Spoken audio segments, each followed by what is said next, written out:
नमस्कार साथियों, स्वागत है आप सभी का आपके अपने YouTube channel bound to education में। मैं आप सभी का स्वागत करता हूं आज के इस नए वीडियो में। आज हम लोग झारखंड बीएड एंट्रेंस एग्ज़ाम 2022 से संबंधित मोस्ट इम्पॉर्टेंट टीचिंग एप्टीट्यूड के प्रश्नों को देखेंगे। जैसा कि आप सभी को मालूम होगा, टीचिंग एप्टीट्यूड से बहुत अधिक प्रश्न आपके परीक्षा में बनते हैं। तो चलिए बिना किसी देरी के आज के इस वीडियो को शुरू करते हैं।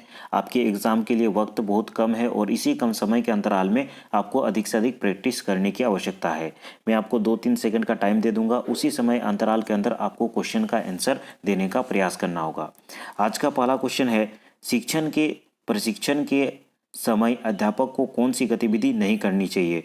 शिक्षण का लक्ष्य निर्धारित करना चाहिए, विषय वस्तु निश्चित करना चाहिए, प्रश्न पत्र बनाना चाहिए या फिर शिक्षण की योजना निर्धारित करना चाहिए। इस क्वेश्चन का करेक्ट आंसर सभी स्टूडेंट देने का प्रयास करेंगे। तो इस क्वेश्चन का करेक्ट आंसर होगा प्रश्न पत्र बनाना। ठीक है, ऑप्शन सी इसका करेक्ट आंसर होगा। शिक्षण करते समय शिक्षक को प्रश्न पत्र नहीं बनाना चाहिए। नेक्स्ट क्वेश्चन है, जब अध्यापक कक्षा में प्रवेश करता है सबसे पहले क्या देखता है? कक्षा का आकार, सुप्रभात बोलता है या फिर शिक्षण शुरू करता है या फिर अंतः क्रिया शुरू करता है? तो इस क्वेश्चन का करेक्ट आंसर होगा ऑप्शन ए, कक्षा का आकार। ठीक है, ऑप्शन ए इसका करेक्ट आंसर होगा। चलिए नेक्स्ट क्वेश्चन की ओर चलते हैं। शिक्षण की अंतःक्रिया की प्रक्रिया के दौरान अध्यापक कौन सी गतिविधि नहीं करता है? मौखिक एवं अमौखिक संप्रेषण का प्रयोग, विषय वस्तु का प्रस्तुतिकरण या फिर ऑप्शन सी है पाठ का दोहराना, ऑप्शन डी है पृष्ठपोषण या पुनर्बलन। इस क्वेश्चन का करेक्ट आंसर सभी स्टूडेंट देने का प्रयास करेंगे। तो इस क्वेश्चन का करेक्ट आंसर हो जाएगा ऑप्शन सी, पाठ का दोहराना। ठीक है, ऑप्शन सी इसका करेक्ट आंसर होगा। नेक्स्ट क्वेश्चन की ओर आगे बढ़ते हैं। मौखिक परीक्षा लेने का तात्पर्य है कि इसके द्वारा संबंधी स्तर का पता लगाया जाता है। स्मृति, समझदारी, अर्थ या फिर विचार। इस क्वेश्चन का करेक्ट आंसर क्या होगा? तो इस क्वेश्चन का करेक्ट आंसर होगा ऑप्शन ए, स्मृति। ठीक है, ऑप्शन ए इसका करेक्ट आंसर हो जाएगा। नेक्स्ट क्वेश्चन की ओर चलते हैं। परिचयात्मक प्रश्न पूछे जाते हैं। ऑप्शन ए है छात्रों का ध्यान आकर्षित करने हेतु, छात्रों का पूर्व ज्ञान पता करने हेतु या फिर ऑप्शन सी है कक्षा को शांत कराने हेतु, ऑप्शन डी है छात्रों का ध्यान विचलित करके पाठ या विषय विचार की ओर करना। इस क्वेश्चन का करेक्ट आंसर सभी स्टूडेंट देंगे।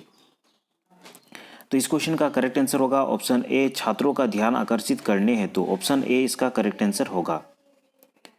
नेक्स्ट क्वेश्चन है, निम्नलिखित में से कौन सा सकारात्मक पुनर्बलन का एक प्रकार है? प्रशंसा, प्रार्थना, गुण दोष, विवेचना या फिर पुरस्कार।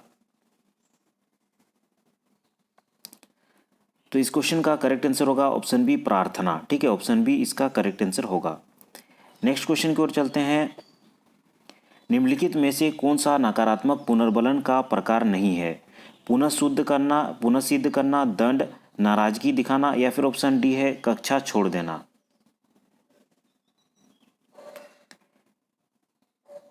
तो इस क्वेश्चन का करेक्ट आंसर होगा ऑप्शन डी, कक्षा छोड़ देना। यदि मूल्यांकन संतोषजनक नहीं है तो अध्यापक को विषय वस्तु को पुनः पढ़ाना चाहिए, पुनः परीक्षा लेना चाहिए या फिर ऑप्शन सी है शिक्षण की योजना में सुधार करना चाहिए, ऑप्शन डी है उपरोक्त में से कोई नहीं।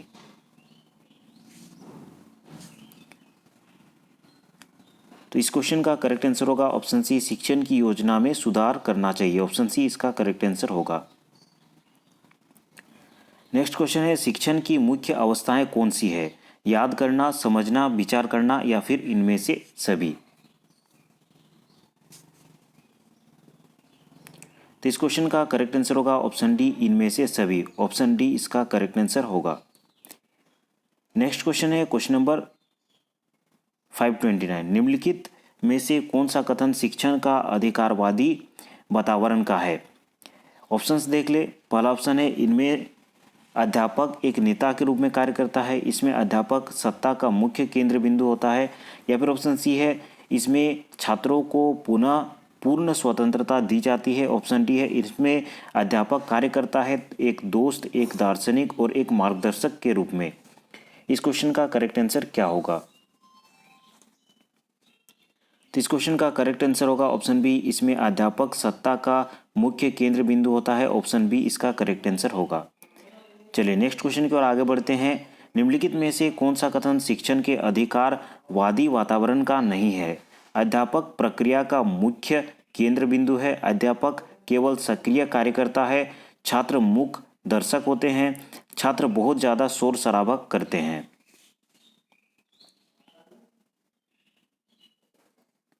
तो इस क्वेश्चन का करेक्ट आंसर होगा ऑप्शन डी, छात्र बहुत ज़्यादा शोर शराबा करते हैं। ऑप्शन डी इसका करेक्ट आंसर होगा। नेक्स्ट क्वेश्चन की ओर चलते हैं। निम्नलिखित में से कौन सा कथन शिक्षण प्रक्रिया में हस्तक्षेप न करने की नीति के वातावरण के अनुसार रही है?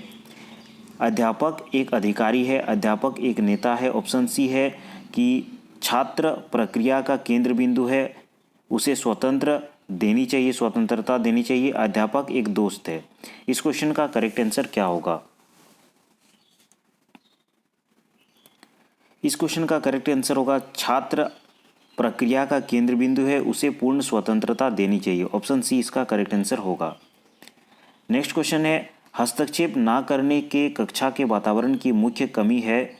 छात्रों को बहुत ज़्यादा स्वतंत्रता मिलती है, अध्यापक कम सक्रिय होते हैं, शैक्षणिक रूप से छात्र अच्छे अंक नहीं प्राप्त करते हैं, या फिर ऑप्शन डी है बहुत ज़्यादा अनुशासनहीनता होती है।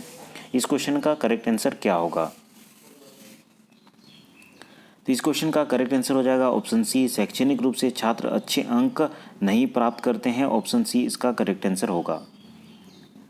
नेक्स्ट क्वेश्चन है, शैक्षणिक प्रक्रिया में विभिन्न स्तर का सीखना है? याद करना, समझना, याद करना, रटना, या फिर संकेत करना, समझना, याद करना, समझना, विचार करना, और ऑप्शन डी है समझना, विचार करना।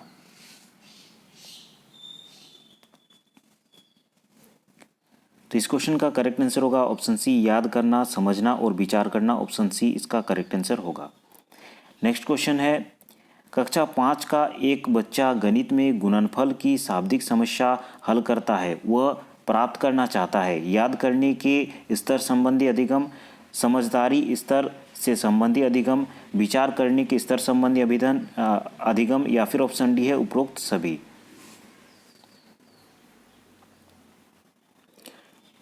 तो इस क्वेश्चन का करेक्ट आंसर होगा ऑप्शन बी, समझदारी स्तर से संबंधी अधिगम। मुझे उम्मीद है सभी स्टूडेंट इस क्वेश्चन का करेक्ट आंसर दिए होंगे। चलिए नेक्स्ट क्वेश्चन की ओर चलते हैं।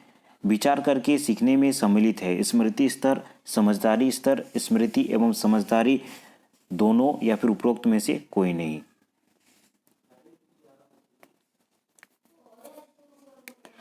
तो इस क्वेश्चन का करेक्ट आंसर होगा ऑप्शन सी, स्मृति एवं समझदारी दोनों।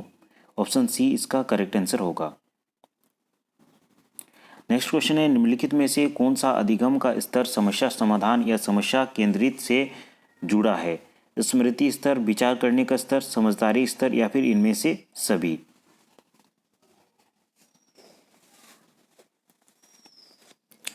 तो इसका करेक्ट आंसर होगा ऑप्शन बी, विचार करने का स्तर। ऑप्शन बी करेक्ट आंसर होगा। नेक्स्ट क्वेश्चन है, कक्षा 3 का एक छात्र बाजार जाता है और यह सामान खरीदकर उसका हिसाब करने में सक्षम है। यह दर्शाता है स्मृति स्तर का अधिगम, समझदारी स्तर का अधिगम, विचार करने के स्तर का अधिगम, या फिर ऑप्शन डी है समस्या समाधान। इस क्वेश्चन का करेक्ट आंसर सभी स्टूडेंट देने का प्रयास करेंगे। तो इस क्वेश्चन का करेक्ट आंसर हो जाएगा ऑप्शन सी, विचार करने के स्तर का अधिगम। ऑप्शन सी इसका करेक्ट आंसर होगा। नेक्स्ट क्वेश्चन की ओर चलते हैं। परीक्षा के स्थान पर सतत और व्यापक मूल्यांकन गुणवत्तामूलक शिक्षा के लिए अधिक उपयुक्त है क्योंकि इसमें संज्ञानात्मक क्षेत्र का मूल्यांकन किया जाता है, संज्ञानात्मक क्षेत्र का मूल्यांकन किया जाता है, संज्ञानात्मक क्षेत्र का मूल्यांकन किया जाता है, या फिर ऑप्शन सी है मूल्यांकन सतत एवं व्यापक क्षेत्रों का होता है, या फिर ऑप्शन डी है उपरोक्त सभी।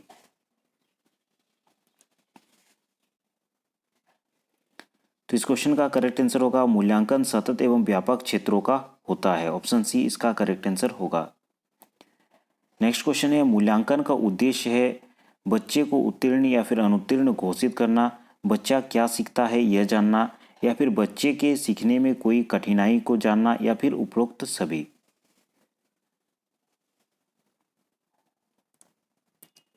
तो इस क्वेश्चन का करेक्ट आंसर होगा ऑप्शन डी, उपरोक्त सभी। ऑप्शन डी इसका करेक्ट आंसर होगा।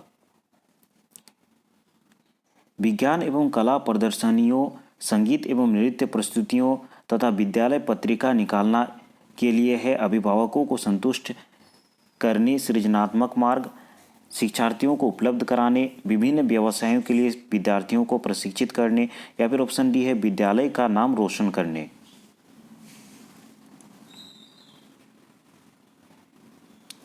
तो इस क्वेश्चन का करेक्ट आंसर होगा ऑप्शन सी, विभिन्न व्यवसायों के लिए विद्यार्थियों को प्रशिक्षित करना। Option C. श्रीमती कुमार का पहला बच्चा 10 महीने में चलने लगा। उनका दूसरा बच्चा अब 12 महीने का है और अभी भी नहीं चल रहा है। वह दुखी है या चिंतित है क्योंकि उनके पति ने कहा कि जब तक वे 14 महीने के नहीं हुए थे उन्होंने चलना शुरू नहीं किया था। ऑप्शन बी है वह जानती है कि वह जितना अधिक इंतजार करेगी उतना ही अधिक उसके पैर चलने के लिए मजबूत होंगे। ऑप्शन सी है एक पड़ोसी का लड़का भी 18 महीने का है और वह अभी नहीं चल रहा है। ऑप्शन डी है वह जानती है कि चलने के लिए विकास की वह अभी सामान्य समयबद्ध के अंदर है। इस क्वेश्चन का क्या करेक्ट आंसर होगा, सभी स्टूडेंट बताने का प्रयास करेंगे।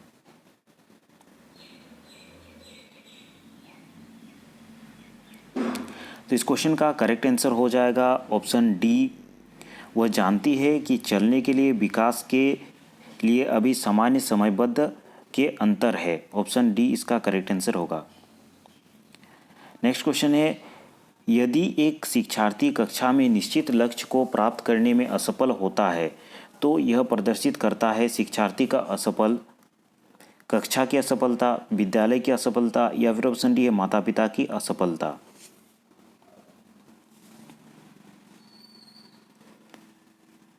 तो इस क्वेश्चन का करेक्ट आंसर होगा ऑप्शन ए, शिक्षार्थी की असफलता। ऑप्शन ए इसका करेक्ट आंसर होगा। नेक्स्ट क्वेश्चन की ओर चलते हैं। डिसलेक्सिया, डिसग्राफिया मुख्यतः किस कठिनाई से जुड़ा है? पठन की, लिखन की, या फिर चित्रकला का, या फिर सुनने का? डिसग्राफिया किस कठिनाई से जुड़ा है यह आपको बताना है। तो इसका करेक्ट आंसर होगा ऑप्शन सी, चित्रकला का। ऑप्शन सी इसका करेक्ट आंसर होगा।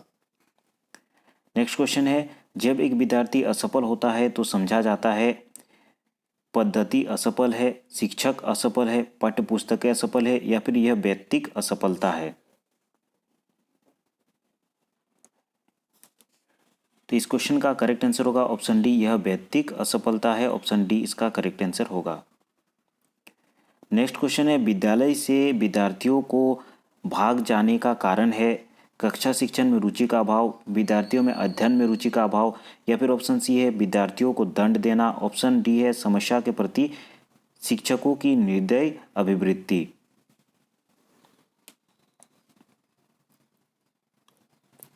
तो इसका करेक्ट आंसर ऑप्शन डी होगा, समस्या के प्रति शिक्षकों की निर्दयी अभिवृत्ति। ठीक है। नेक्स्ट क्वेश्चन है, शिक्षण की निम्न प्रकार से परिभाषित किया जाता है।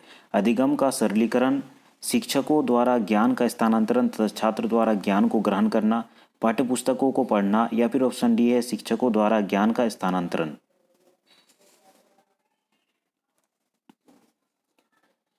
तो इस क्वेश्चन का करेक्ट आंसर होगा ऑप्शन ए, अधिगम का सरलीकरण। ऑप्शन ए इसका करेक्ट आंसर होगा। नेक्स्ट क्वेश्चन है, निम्नलिखित में से कौन सा स्तर शिक्षण का है? परावर्तक, अंतःक्रियात्मक, प्रक्षेपण, या फिर संकलित?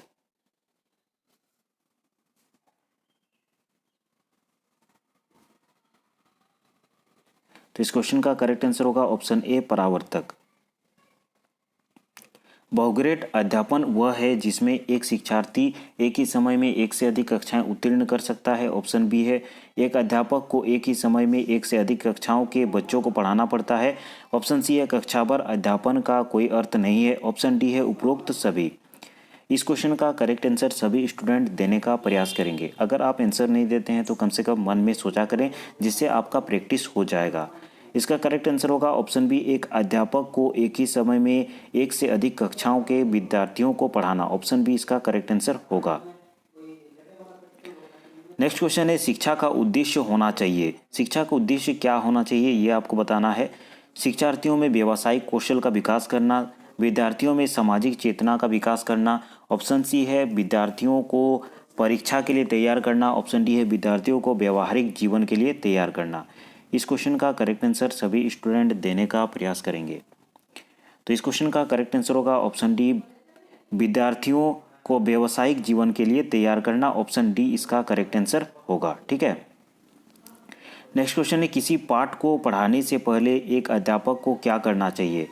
छात्र से पाठ को पढ़ने के लिए कहेंगे, पाठ के मुख्य उद्देश्यों की जानकारी देंगे, पाठ के कठिन शब्दों के अर्थ बताएंगे या फिर पाठ से संबंधित प्रश्नों के उत्तर देंगे। इस क्वेश्चन का क्या करेक्ट आंसर होगा?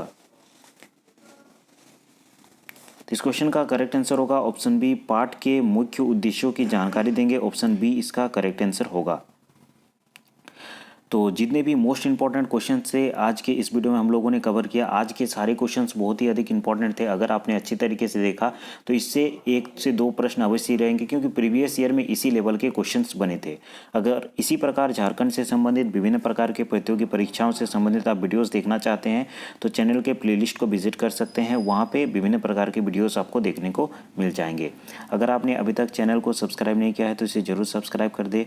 वीडियो को लाइक नहीं किया है तो ज़रूर लाइक कर दे। सामने के बेल के आइकन को भी प्रेस कर दे, जिससे आपको जो भी न्यू वीडियोस आएंगे उसका नोटिफिकेशन मिल जाएगा। धन्यवाद।